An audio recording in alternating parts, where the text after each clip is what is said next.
చేతనే విశ్వాసము ద్వారా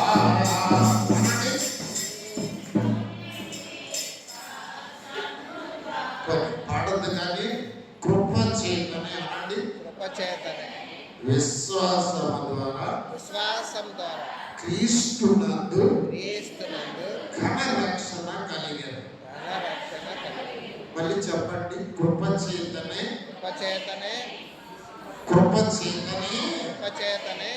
విశ్వాసము ద్వారా క్రీస్తునందు ఘన రక్షణ కలిగెను. విశ్వాసం ఎక్కడ ఉన్నది? విశ్వాసత దేవుడి దగ్గర ఉంది అంటాడు ఆయన. చూడండి 89వ కీర్తన 5వ వచనం కూడా చదవమ్మా. యెహోవా ఆకాశ వైశాల్యమని ఆశ్చర్యకార్యములను స్తుతించుచు ఉన్నది. పరిశుద్ధ దూతల సమూహములో నీ విశ్వాస్యతను బట్టి నీకు స్తుతులు కలుగుతున్నారు. ఇక్కడ విశ్వాస్యత అనేది మీరు గమనించారు. 2వ వచనంలో ఏమన్నాడంటే ఆకాశమందు నీ విశ్వాస్యతను స్థిరపరచుకుందు అని నేను అనుకుంటున్నాను. విశ్వాస్యత దేవుడి దగ్గర ఉన్నది, విశ్వాసము దేవుడి దగ్గర ఉన్నది, కృప దేవుడి దగ్గర ఉన్నది. గుర్తుపెట్టుకోండి, దేవుడి దగ్గర ఏమున్నది, మన దగ్గర ఏమున్నది, ఈ రెండు మీరు పట్టుకోండి. దేవుడి దగ్గర 2 ఉన్నాయి. విశ్వాస్యత ఉన్నది, రెండవది కృప ఉన్నది. ఈ 2 పట్టుకుంటే మీకు ఈ మాటలు అర్థమవుతాయి. జాగ్రత్తగా వినండి. నిద్రపోవద్దు, మాట్లాడుకోవద్దు, అటు ఇటు చూడవద్దు. దయచేసి మాటలు గట్టిగా వినండి, మీరు చాలా ధన్యులు అవుతారు. విశ్వాస్యత అన్న మాటలు ఇక్కడ మీకు చూపిస్తున్నారు. ఒకటి విశ్వాస్యత ఆకాశమందు స్థిరపరుస్తున్నాడు. రెండవది 5వ వచనములో పరిశుద్ధ దూతల సమాజములో ఈ విశ్వాస్యతను బట్టి నిన్ను స్తుతిస్తున్నారు. ఆ దూతలందరూ పరలోకములో ఆయన దగ్గర ఉన్న విశ్వాస్యతను బట్టి స్తుతిస్తా ఉన్నారంట. ఇంకొక వచనం కూడా చదువుదాం. 8వ వచనం. యెహోవా సైన్యములకు అధిపతియగు దేవా, నీ వంటి బలాఢ్యుడు ఎవడు? మాటలు పట్టుకోండి. నీ విశ్వాస్యత చేత నీవు ఆవరించబడి ఉన్నావు. ఇంకొక మాట చదివి ముందుకెళ్దాం. 24వ వచనం చదవమ్మా. నీ విశ్వాసతయు నీ కృపయు అతనికి తోడయ్యుండు. నా నామమును బట్టి చాలా కృప సత్యం. కృప సత్యం. సత్యం అంటే ధర్మశాస్త్రం. కృప అంటే పాపం చేశాడా వదిలిపెట్టి, వాడు దొంగతనం చేశాడా పోనీ నేను చూసుకుంటాను, నేను గడపలే వదిలిపెట్టు. బాయ్ చూడండి ఆయన. వాళ్ళు తప్పు చేశారా, నేను ఉండాలే, వాళ్ళ తప్పుకు నేనే శిక్షిస్తాను. దీన్ని కృప అంటారు. సత్యం అంటే ఏంటంటే ధర్మశాస్త్రం. తప్పు చేసినప్పుడు శిక్ష విధించు వాడికి, లేకపోతే వాడు రాగం కుదరదు. వాళ్ళు మాట్లాడరు, అబద్ధం ఆడారు, దొంగతనం చేశారు, మోసం చేశారు, ద్వేషాలు, బూతులు, వీటన్నిటిని కొట్టు వాళ్ళని శిక్షించు, మొత్తు నాశనం చేయి. ఇది సత్యం, ఇది ధర్మశాస్త్రం. కృప అంటే అయ్యో వాళ్ళకి తెలియదు లేయ్యా. ఓ దేవునికి స్తోత్రం, హల్లెలూయా. రియాన్సి ఏం చేసింది? రియాన్సి వెళ్ళి సిరిత్రికలు కొట్టింది. ఏం చేసింది? సిరిత్రికలు కొట్టింది. సిరిత్రికి వాళ్ళ అమ్మ ఊరుకుంటుందా, వాళ్ళ అమ్మని కోరుకుంటాడా? ఇక రియాన్సి కోసం పరిగెత్తుంటే రియాన్సి పరుగును వెళ్ళి వాళ్ళ తాత దగ్గర చేరింది. ఏ తాత? దయానందం తాత దగ్గర చేరింది. ఏంటిరా సుఖ తీసుకుని పిల్ల ఒకటి పట్టావు అన్నాడు. దయానందం నీకు తెలియదు ఊరుకో. ఎంత మొదలెక్కిందంటే సిరిత్రికలు కొట్టింది. వాడు దెబ్బ కొచ్చపోసాడు, దండి కూడా కూర్చున్నాడు. నేను అనుకోను ఈ పిల్ల తాను చేయాల్సిందంట. ఆ పిల్లకి ఏం తెలుసురా? ఆ పిల్లకి ఏం తెలుసు? అక్కే కొట్టుంది. కుదరదు. ఇది ధర్మశాస్త్రం. కొడితేనే బుద్ధి వస్తుంది. రెండోసారి చెప్పిన మాట కనుక సులుకు తగలాలి. ఆ పిల్లకి దెబ్బలు పోయాలి అంటున్నాడండి సర్వోన్నతరావు. ఈ పిల్ల కూడా నేను వేయాల్సింది ఆ పిల్లకి. ఇది ధర్మశాస్త్రం, కొట్టింది కాబట్టి కొట్టు అంటున్నారు. అంతలోకి వాళ్ళ తాత వచ్చి, ఒరే నీకు అంత కోపం కొట్టి నన్ను కొట్టరా అన్నాడు. ఇంటెందుకు కొడతాం నేను, ఆ పిల్లల్ని కొట్టాలి కానీ సరేలే అని వెళ్ళిపోయాడు. ఇది కృప. హల్లెలూయా చెప్పండి. కృప ధర్మశాస్త్రం, కృప సత్యం, ఈ రెండు సిలువలో మనిషికి దొరుకుతున్నాయి. అది అందుకని 26వ వచనం ఒకసారి చూడండి. అందుకని అంటాడు కదా, తండ్రివి నా దేవుడవు, నా రక్షణ దుర్గము అని. ఇది నీకు అర్థమైతే ఆయన దగ్గరికి వెళ్ళి, అయ్యా ఉన్న తండ్రి అయ్యా నన్ను కాపాడావు. ఇప్పుడు ఏం చేస్తుంది రియాక్సి? పద్దాకాల తాత దగ్గరికి వెళ్ళి, తాత నా దయమనకరయ్యేది కథ కదా. ఓకే, తాత దగ్గరికి వెళ్ళి, తాత నువ్వు లేకపోతే మామయ్య నన్ను ఎరగొట్టేవాడు తాత, పెద్ద అయినా కూడా పెళ్లి చేసుకోవడానికి ఆ పిల్ల పేరు మీద ఉండి దయానంద గారి దగ్గరికి వెళ్ళి వాటేసుకొని, తాత నువ్వు ఉండబట్టి నేను బాగుంటాను, లేకపోతే ఆ రోజు మంటలో బయటికి పోయేది. ఇది కృతజ్ఞత. నీకు అర్థమైందా? ఘోరపాపులమైన మనల, నిశ్చులమైన మనల, దౌర్భాగ్యులమైన మన, శిక్షకు పాత్రులమైన మనలను ఆయన కృపలో రక్షించాడు. హల్లెలూయా. ఆయన కృపలో రక్షించాలంటే నీకు ఒకటి కావాలి. ఏంటయ్యా ఒకటంటే విశ్వాసము కావాలి నీకు. హల్లెలూయా. విశ్వాసము కావాలి నీకు. విశ్వాసం అంటే ఎంత కూర్చోమాయి అది అక్కడ పెట్టుకొని కూర్చోపాలి ఏడే కూర్చో. విశ్వాసం అంటే ఎంత విశ్వాసం కావాలి నీకు? ఓ హల్లెలూయా. సరే, కొన్ని మాటలు నేను మీతో చెప్తాను. హెబ్రీయులకు రాసిన పత్రిక 12వ అధ్యాయం 2వ వచనం ఒకసారి చూడండి. మనము కూడా ప్రతి భారమును సులువుగా చిక్కులు పెట్టు పాపమును విడిచిపెట్టి విశ్వాసమునకు కర్తయు.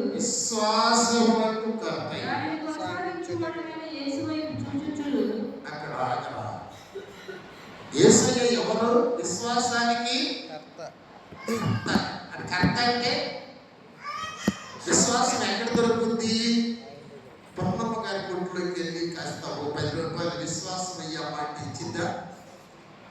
ఇదా ఎక్కడ దొరుకుతుంది విశ్వాసం?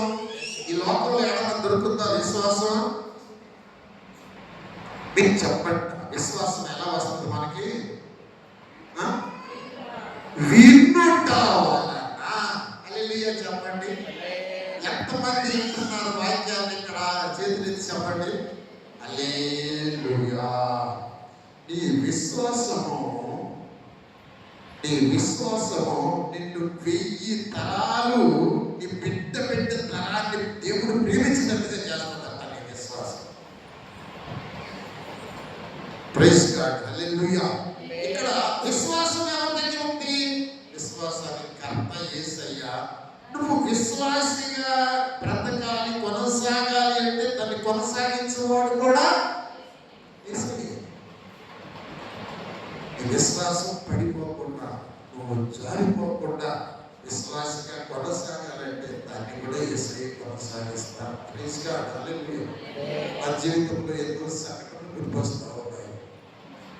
నేను పాపం చేస్తే చచ్చిపోతానయ్యా నిబంధన చేసిన దేవుడి దగ్గర.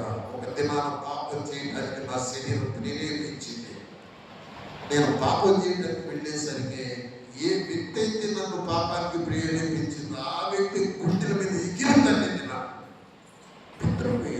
ఇదేంటి? నన్ను ప్రేరేపించి ఆహ్వానించి మళ్ళీ పాపం దగ్గర ఏంటి? తన్నింది ఆ పాపానికి ప్రేరేపించిన ఆమె కాదు, పరిశుద్ధాత్మ దేవుడు ఆజ్ఞలోనికి వెళ్ళి నా గుండెల మీద తప్పాడని గంట సేపు ఏడ్చాడు. నేను పాపం చేస్తుంటే ఇప్పటికి చచ్చిపోవాలి కదా. నా నిబంధన అది నీతో. నీకు నిబంధన గుర్తొస్తే, నీకు నిబంధన మీద నమ్మకం ఉంటే వాగ్దానాన్ని పొందుకుంటావు. హల్లెలూయా, హల్లెలూయా. ఇప్పుడు ఇస్రాయేల్ చెప్పింది ఏంటంటే విశ్వాసత గురించి, కృపణ గురించి, ప్రేమల గురించి, నిబంధన గురించి చెప్పాడు. నిబంధన మానవుడికి దేవునికి మధ్య నిబంధన ఉంటుంది. వినాలి, జాగ్రత్తగా వినాలి. దేవుడికి మానవుడికి మధ్యన నిబంధన ఉంటుంది. నిబంధన మీరినప్పుడు దేవుడు ఏం చేస్తాడు? చంపేస్తాడు మనిషి. నిబంధన నెరవేర్చినప్పుడు దేవుడు మనిషికి వాగ్దానం ఇస్తాడు. హల్లెలూయా, వాగ్దానం ఇస్తాడు. ఇది చాలా గొప్ప విషయం అండి. నేను నీకు ఒక నిబంధన చేస్తున్నా, ఈ నిబంధన నువ్వు నెరవేర్చబట్టే నేను నీకు ఇస్తాను అని అంటాడు. ఎగ్జాంపుల్ అండి, ఎగ్జాంపుల్ మలాకి గ్రంథంలో అంటాడు, చూడండి, మీరు దీన్ని చేసి నన్ను శోధించిన ఎడలా, గుర్తు లేదా? మలాకి గ్రంథంలో ఉంటుంది. మీరు ఇక్కడ నిబంధన వాగ్దానాన్ని గురించి చెబుతున్నారు. ఎన్నో వచ్చాయేమో ఎన్నో వచ్చామో చెప్పాలి. చదువు. నా మందిరంలో ఆహారం ఉండునట్టు 10వ భాగం అంతా మీరు నా మందిరంలోనికి తీసుకొని రండి. దీన్ని కానీ మీరు చేసి నన్ను శోధిస్తే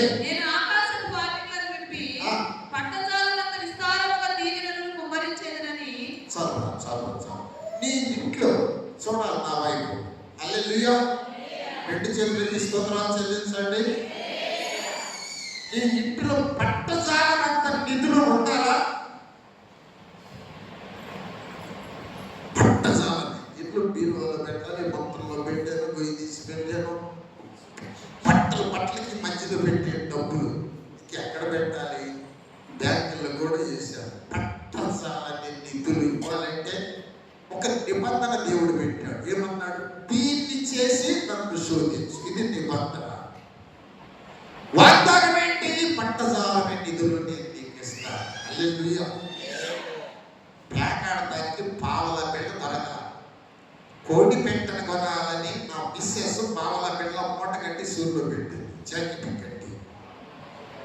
దేవులాడుతున్నాను గంట దేవులాడితే అక్కడ కొంచెం ఎర్రగా ఏడాడుతుంది సూర్యులు. దాన్ని బట్టి లాగితే ముడేసుకుంటారు.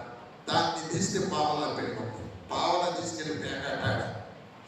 పొద్దున కూర్చొని పావలని సాయంకాలం దాకా ఆడితే సాయంకాలంకి ఏం రాలేదు, మొత్తం పోయింది. ఏడుచుకుంటా వచ్చా. నువ్వు తీసావా పావలా? ఏమో నేను ఎరగనా. పాపం ఆ రోజున నాకు అలాంటి వాడికి ఈ దినాన నేనేం చేసుకోవాలి? డబ్బులు నన్ను నెత్తినేసుకొని కట్టుకోవాలా? మా అమ్మ ఏం చెప్పలేదు, నీకెందుకు నాన్న డబ్బులు? ఏం చేసుకుంటాను డబ్బులు? ఇటీ అని నా పెన్షన్ ఇచ్చే కార్డు లాక్కొని వెళ్ళిపోయింది. కదలకుండా కూర్చో, ఏమనుకుంటున్నావు? ఏం చేసుకుంటావు? ఎవరు నన్ను అడిగాను. మా చిన్నోడు అడుగుతాడు, నీకెందుకు నాన్న డబ్బులు? ఏం చేసుకుంటావు? ఏం కావాలంటే నన్ను అడుగుతాడు. అంటే పట్టజాలని స్థితిలో దేవుడు నన్ను ఉంచాడు. పాల కోసం గట్ట ఎత్తుకెళ్తాను. ఎందుకు చెప్తున్నాను తెలుసా? దేవుడికి నీకు మధ్య నిబంధన వాగ్దానం ఉంటుంది. ఈ 2 గుర్తుపెట్టుకోవాలి. నువ్వు విశ్వాసం అయితే నువ్వేం చేస్తావు? వాగ్దానం పొందుకోవడానికి నిబంధన నెరవేరుస్తావు. హలో, అర్థమవుతుందా నీకు? నిబంధన ఏంటి? మీరు మీ సంపాదనలో దశభాగం నాకు ఇవ్వండి అన్నాడు. నాకు ఇవ్వండి అన్నాడు దశభాగం. ఆ దశభాగం ఎవరిది? ఎందుకు ఇవ్వాలి దేవుడికి? నేను కష్టపడ్డాను కదా. నేను పొద్దున్నెళ్ళానండి. పొద్దున్నెళ్ళి ఆ డబ్బాలలో ఇవన్నీ నాకు 500 వచ్చింది. 500కి 50 రూపాయలు తీసుకెళ్ళి దేవుడికి ఇవ్వాలి. నేను కష్టపడితే అని ఒకవేళ నువ్వు వట్టి నేను కష్టపడ్డాను కదా అంటే తెల్లారి పొద్దున్నే నీకు జ్వరం వచ్చింది. అరుణ కష్టపడుతుంది పాపం. రోజు పొద్దున్నే వెళ్ళింది, పాపం పని చేసుకొని వస్తుంది. అక్కడ దశభాగం ఇస్తుంది. ఏమండి, ఒకరోజు 2 నెలల నుంచి దశభాగం ఇంట్లో 2 నెలల నుంచి ఆ పిల్ల ఇట్లా దశపాకు మొన్న ఏం చేసిందంటే ఇట్లేదని కాదు, ఉదాహరణ చెబుతున్నా. ఎవడో ఎవరికైనా గుద్దాడంట, మా వెళ్ళి పడిందంట బండ మీద, ఈ చేయి ఇట్లా పడిపోయింది, ఇక్కడ ఎముక ఎడకు వచ్చేసింది, గ్యాప్ వచ్చేసింది. గవర్నమెంట్ హాస్పిటల్ పోతే గుంటూరు తీసుకెళ్ళమన్నారు. గుంటూరులో రాడ్ వేసి ఆపరేషన్ చేయాలన్నారు. వినండి వినండి. ఇప్పుడు ఆ పిల్ల పని చేసుకొని డబ్బు సంపాదించాలి, ఏముండాలి? చెయ్యి బాగుండాలి కదా. చెయ్యి బాగుంటే గట్టిగా చేసింది దేవుడు నీకు చెప్పండి. మరి ఆ దేవుడికి ఆయన చేసేయడని, అయ్యో నా చెయ్యి బాగుంది, నా గుండె బాగుంది, నా పరిస్థితులు అన్ని బాగున్నాయి అయ్యా, ఇదిగయ్యా ఈ రోజు నేను 500 సంపాదించుకున్నాను అయ్యా, ఇదిగయ్యా నీ బాగు 50 రూపాయలు అని తీసుకొచ్చి నువ్వు ఇయ్యాలి. ఎక్కడ ఇవ్వాలి? మందిరంలో ఇవ్వాలి. ఎవరికి ఇవ్వాలి? సేవకుడికి ఇవ్వాలి. సేవకుడు ఏం చేయాలి? నువ్వు ఇచ్చిన సొమ్ము తిని సేవకుడు వాక్యాన్ని ధ్యానించి ప్రార్థన చేసి దేవుని స్తుతించి, అయ్యా నీ బిడ్డ నీ వాగ్దానాన్ని నమ్మి ఇదిగో ఇన్ని బిడ్డను నెరవేర్చి దశభాగం ఇచ్చింది కనుక ఆ బిడ్డకు సంపూర్ణ ఆరోగ్యము దీవెన రక్షణ అయ్యా అంటే ప్రార్థన చేసి నువ్వు ఇచ్చిన ఆహారాన్ని తిని బలముతో ప్రార్థన చేసినప్పుడు దేవుడు నీకు ఇస్తాడు. అర్థమైతే అని చెప్పండి. మీరందరూ దశభాగం ఇయ్యొద్దులే నాకు. మీరు అంటారు పాస్టర్ గారికి రోగమా, కూతురు ఉద్యోగం చేస్తాడు, కొడుకు ఉద్యోగం చేస్తున్నాడు, ఆయన పెన్షన్ వస్తుంది, ఇంకా ఇయ్యాలా పాస్టర్ గారికి సాలవా? మీకు తెలుసా? నేను ఉద్యోగం చేయడానికి నాకు పెన్షన్, నా బిడ్డలు ఉద్యోగం చేయడానికి నేను ఎంత దేవుడి దగ్గర ఏడ్చాను మీకు తెలుసా? అంత ఏడిస్తే నేను రక్షించబడ్డది మొదలుకొని నేటి వరకు దశమ భాగం తీయకుండా ఏ రోజు మీరు ఇచ్చే ప్రతి రూపాయలు నాకు దశమ భాగం ఉంటుంది. ఓకే, ఎత్తుకొని బయట తీసుకెళ్ళి దేవుడి దగ్గర నుంచి నువ్వు తీసుకోవాలంటే నిబంధన వాగ్దానం. నిబంధన ఆయన దానికి ఇయ్యాలి. ఎందుకంటే కృతజ్ఞత. అయ్యా నాకు ఆరోగ్యం ఇచ్చావు, నాకు 2500 ఇచ్చావు, నీకు వందనాలు అయ్యా, నీకు కృతజ్ఞత, థ్యాంక్స్ అయ్యని ఆయన ఇచ్చినప్పుడు ఆయన వాగ్దానం నెరవేరుస్తాను. హల్లెలూయా. నేను చాలా చెప్పాలి, నేను ముందుకు వెళ్తాను. దీన్ని ఆత్మీయ కోణంలో చెప్తాను. Praise the Lord. హల్లెలూయా.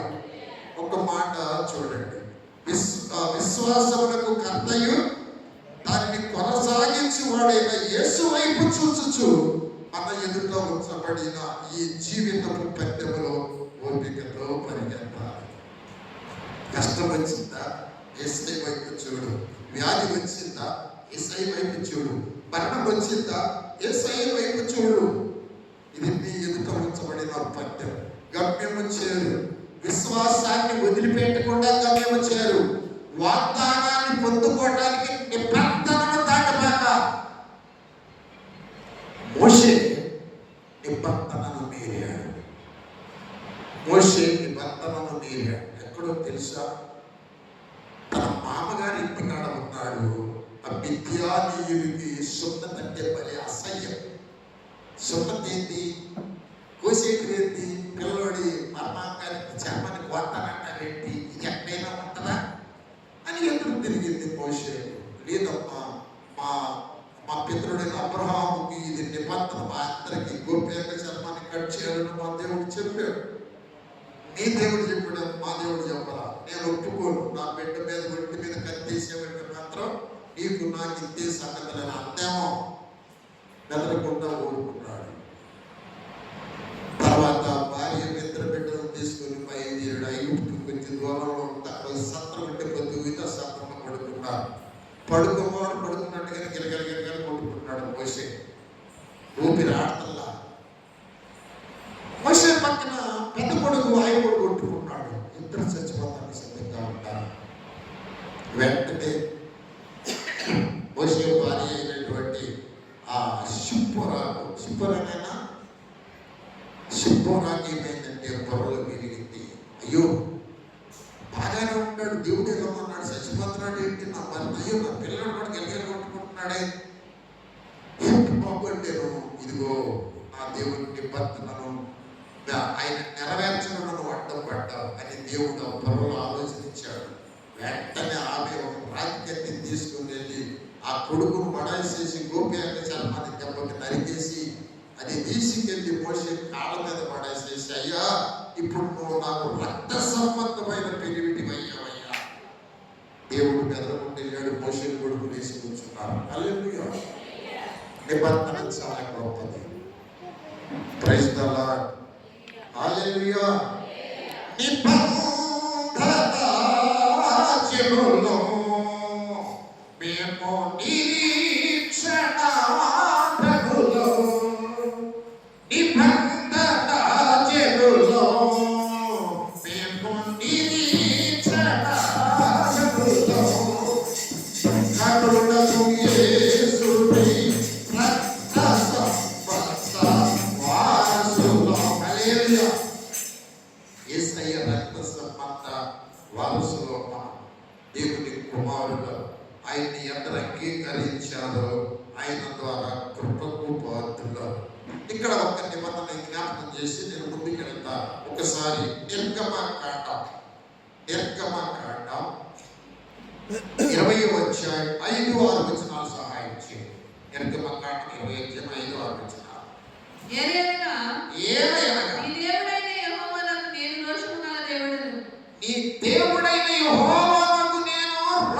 కలిగిన దేవుడను. నన్ను ద్వేషించు వారి విషయంలో 3-4 తరముల వరకు తండ్రుల దోషమును కుమారుల మీదకి రప్పించుచు, నన్ను ప్రేమించి నా ఆజ్ఞను గైకొను వారిని 1000 తరముల వరకు కరుణించువాడనై ఉన్నారు. 1000 తరముల వరకు కరుణించువాడనై ఉన్నారు. ఏమంటే నిబంధన ఏంటి? ఆయనను ప్రేమించి ఆయన ఆజ్ఞలు కైకొనడం నిబంధన. వాగ్దానం ఏంటి? నీ తర్వాత నీ కొడుకులు మనవసంతానం అనే తరాలు 1000 తరాలు ఆయన కనికరిస్తాడంట. వాడు తప్పు చేస్తే క్షమిస్తాడంట. వాళ్ళు దేవుడికి విరోధంగా వెంటనే కోపడి శిక్షించకుండా నిన్ను జ్ఞాపకం చేసుకుంటాడంట. నీ ప్రేమను జ్ఞాపకం చేసుకుంటాడంట. నువ్వు ఆయన నిబంధనకు భయపడి ప్రేమించి పాపమును ఆపుకొని నిన్ను నీవు నిగ్రహించుకొని ఆయనకు భయపడి ఆయన దగ్గర వేడుకున్నావు కనుక నిన్ను బట్టి 1000 తరాలు కనికరిస్తాను. నీవు నన్ను ద్వేషించు వాడివైతే, నా నిబంధన ఆజ్ఞలు మీరే వాడివైతే 3-4 తరాలు నీ దోషం నీ పిల్లల మీద, నీ దోషం నీ పిల్లల దోషం నీ మనవడి మీద, నీ దోషం నీ పిల్లల నీ మనవడి దోషం నీ బుద్ధి మనవడి మీద 4 తరాలు ఈ దోషం అంతా వాళ్ళ మీద నెట్టేస్తాం. ఎక్కడ లెగుస్తారండి? ఎందుకు యవ్వనస్తులు త్రాగుడికి, వ్యభిచారానికి, డ్రగ్స్ కి, పాపానికి బానిసలైపోయి అల్లాడుతున్నారో తెలుసా? దేవుడి నిబంధనకు బందీ, వాగ్దానానికి బందీ ఆయన. మీకు అర్థం అవ్వాలి. ఇప్పుడు 1000 తరాలకి కుప్ప చూపించేటువంటి వారికి నువ్వేనా మూలము? ఓ తల్లి, ఓ ప్రియమైన తండ్రి, నా ప్రియమైన బిడ్డ, నీ మూలంగా 1000 తరాలు కనికరించబడుతున్నాయ్యా. నీ మూలన 3-4 తరాలు పాప శిక్ష భరిస్తున్నాయ్యా. ఒక్కసారి నీ దగ్గర నుంచి వెనక్కి, నీ తండ్రి రక్షించబడ్డాడా? నీ తాత రక్షించబడ్డాడా? నీ ముత్తాత రక్షించబడ్డాడా? పోనీ నువ్వు రక్షించబడ్డావా? ఈ 3-4 తరాల శిక్ష నీ మీద, నీ బిడ్డల మీద ఉంటుంది. వాళ్ళు ఎక్కిరారు, వాళ్ళు ఫలించరు, వాళ్ళు బాగా బ్రతకలేరు. ఇది వాగ్దానం నిబంధన. ఒక మాట చదివి నేను ముందుకు వెళ్తా. కీర్తన భాగం 103వ కీర్తన 17-18 వచనాలు. త్వరగా సహాయం చేయమ్మా. 103వ కీర్తన 17-18 వచనాలు. ఆయన నిబంధనను కైకొనుచు, ఆయన నిబంధనను కైకొనుచు, ఆయన కట్టడలను అనుసరించి నడుచుకొని వారి మీద, యెహోవా యందు భయభక్తులు గలవారి మీద, ఆయన కృప యుగయుగములు నిలుచును. ఆయన కృప యుగయుగములు నిలుచును. ఆయన నీతి వారికి పిల్ల తరము నిలుచును. 2 చేతులతో ఒకసారి స్తోత్రాలు చెల్లించాలి. ఇది నీకు నాకు అర్థమైతే నీ బిడ్డల కోసం ఆస్తులు అవసరం లేదురా, డబ్బులు అవసరం లేదురా, చదువులు అవసరం లేదా, నువ్వు నీ బిడ్డకి కృపనివ్వగలిగింది చాలు. ఈ మాత్రం మైండ్ ఉంటే, ఈ మాత్రం విశ్వాసం ఉంటే దేనికోసం పాపులాడు కలవరపడవు. నీ భర్తను, నీ బిడ్డలను, నీ భార్యను, నీ తల్లిదండ్రులను నీ యొక్క విశ్వాసం వాళ్ళని రక్షించుకుంటావు. మళ్ళీ చదువు ఒకసారి అన్నమాట. ఆయన నిబంధనలను గైకొనుచు, ఇలాంటి ఆయన నిబంధనలు గైకొనుచు, ఆయన కట్టడలను అనుసరించి నడుచుకుని వారి మీద, ఆయన కట్టడలను అనుసరించి నడుచుకుని వారి మీద, యెహోవా యందు భయభక్తులు గల వారి మీద, యెహోవా యందు భయభక్తులు గల వారి మీద ఆయన కృప యుగయుగములు నిలుచును. యుగ యుగములో నిలుచును. ఓకే, నేను ఇక్కడ నుంచి కొంచెం సైడ్ వెళ్తాను, వినండి దయచేసి. అసలు ఎన్ని యుగాలు ఉన్నాయి ఈ సృష్టిలో? ఒక క్రైస్తవ జీవితంలో ఎన్ని యుగాలు ఉన్నాయి మీకు తెలుసా? మనం ఇప్పుడు ఏ యుగంలో ఉన్నామో మీకు తెలుసా? కృపాయుగంలో ఉన్నాం. మనం ఏ యుగంలోనికి వెళ్ళాలో తెలుసా?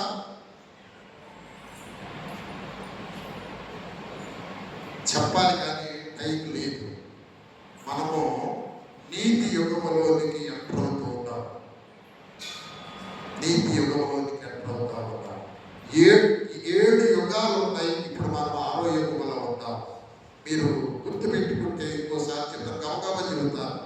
ఒకటి, ఆదాము మొదలుకొని ఆదాము పడిపోయిన దాకా మొదటి యుగం. దాన్ని ఏమన్నారంటే నిష్కల్మష యుగము అంటారు.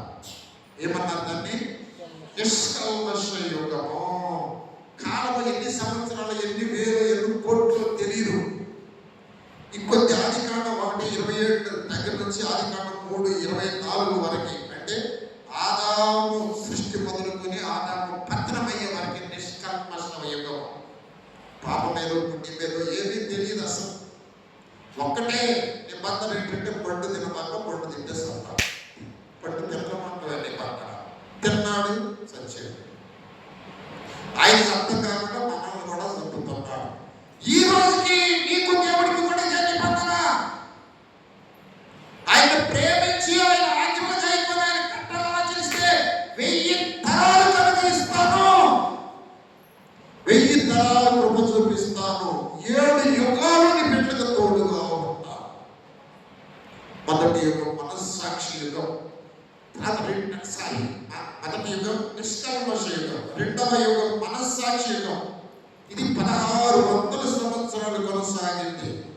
ఆదికాండం 3:22 దగ్గర నుంచి 8:19 వరకు ఈ కాలంలో లిఖితమైన శాసనాలు ఏమి రాతలు లేవు. కానీ మనస్సాక్షిని బట్టి బ్రతికేరు వాళ్ళు. ఓ హల్లెలూయా. మూడవది మానవ భరణ యుగం. ఇది 477 సంవత్సరాలు గడిచింది. ఇది ఆదికాండం 8:20 దగ్గర నుంచి 11:32 వరకు. అంటే జల ప్రళయం మొదలుకొని అబ్రహామును పిలిచిన దాకా దీన్ని ఏమన్నారంటే మానవ భరణ యుగం.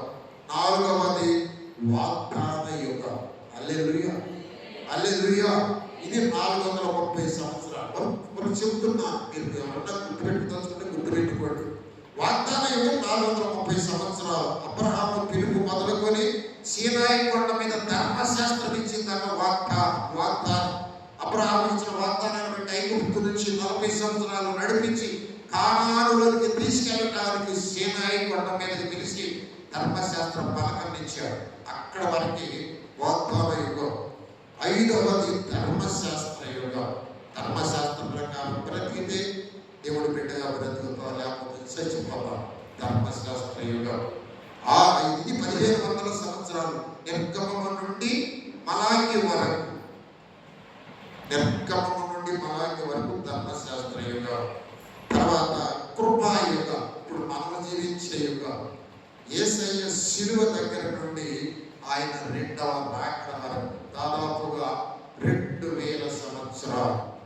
2000 సంవత్సరాలు నెక్స్ట్లో మనం ఉన్నాము కృపాయుగంలో. ఒకవేళ దేవుడు నీకు మనకి మన బిడ్డలకి ఆయుష్ ఇస్తే ఇక్కడ నుంచి నీతి యుగంలోనికి మనం వెళ్ళాం. మనం చాలా తండ్రిలో అర్థమైందని చెప్పండి. ఎందుకంటే 3వ ప్రపంచ యుద్ధము ఆరంభంలో రాకడ వస్తుందని అందరూ ఎదురు చూస్తున్నారు. ఇప్పుడు 3వ ప్రపంచ బిజీగా ఉన్న ప్రపంచం ఇవాళ రావచ్చు, రేపు రావచ్చు. మీరు కృపకు పాత్రులుగా ఉంటావా? ఏమండి, ఇది అయిన తర్వాత 1000 సంవత్సరాలు అది ఆ కృపాయుగం అంటే ఒకసారి రాసుకోండి. కృపాయుగం అంటే మత్తయి సువార్త 27 నుంచి ప్రకటన గ్రంథం 4:1 వరకు కృపాయుగం. Praise the lord. ఏమండి, ఇంతవరకు 5,957 సంవత్సరాలు అయిపోయినాయి. ఇటు నిష్కల్మష యుగాన్ని వదిలేస్తే ఆ కాలం కొన్ని కోట్ల సంవత్సరాలు గడిచింది. నిష్కల్మష యుగం ఆదాము పుట్టింది మొదలుకొని ఆదాము పడిపోయే వరకు కూడా, అంతకు ముందు కూడా కోట్ల సంవత్సరాలు, అది నిష్కల్మష యుగం. ఏమండి, ఈ కృపాయుగము ఇంతవరకు 5,957 సంవత్సరాలు మీరు లెక్కేసుకుంటే, ఈ నీతి యుగం 1000 సంవత్సరాలు. ప్రకటన గ్రంథం 19:16 నుంచి 23:6 వచనాలు. ఏమండి, ఈయన ఈ కృప యుగాలు 7 యుగాల కూడా నీ బిడ్డలు ఉంటే వాళ్ళ మీద కృప చూపిస్తున్నట్టు ఆయన. ఒక్కసారి ఆలోచించండి.